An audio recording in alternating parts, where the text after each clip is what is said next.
Sir কতটা আশাবাদী?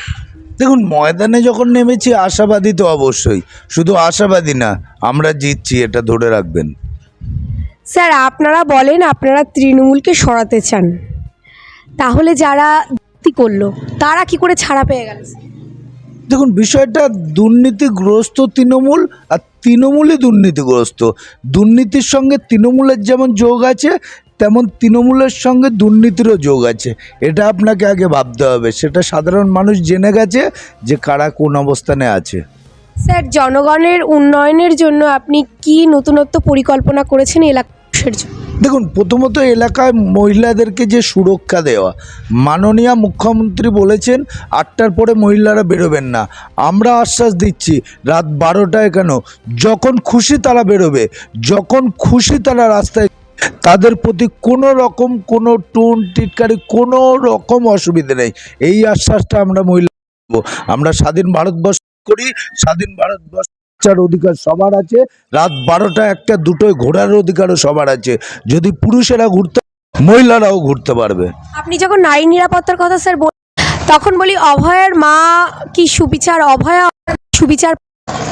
অবশ্যই ভারতীয় জনতা পার্টিকে প্রতিষ্ঠা করলে অভয় শুধু না, যতগুলো নারী নির্যাতন থেকে শুরু হয়েছে সব পুনরায় বিচার হবে। বিচারের ব্যবস্থার জন্য তৈরি হন। সাধারণ মানুষ বুঝে গেছে এবার পরিবর্তন আসছে।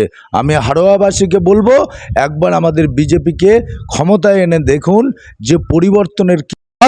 আমরা বলেছি হাড়োয়ার প্রতি ক্ষেত্রে রাস্তাঘাট, আলো, যে মাটি দুর্নীতি, চুরি হচ্ছে, ভেড়ি লুট, সমস্ত জিনিস থেকে পরিত্রাণ পেতে আপনাদেরকে বিজেপিকে আনতে হবে এবং ভারতীয় জনতা পার্টিকে পশ্চিমবাংলায় প্রতিষ্ঠা করুন। আপনাদের সব আশা পূরণ হবে।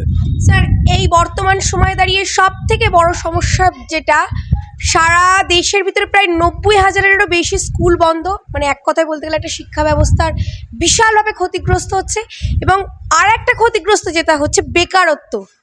তো আপনাদের সরকার বলেছে ভাতা 3,000 টাকা করবে, কিন্তু আপনাদের সরকার শিক্ষা ব্যবস্থা এবং বেকারত্বের জন্য কি ভেবেছে?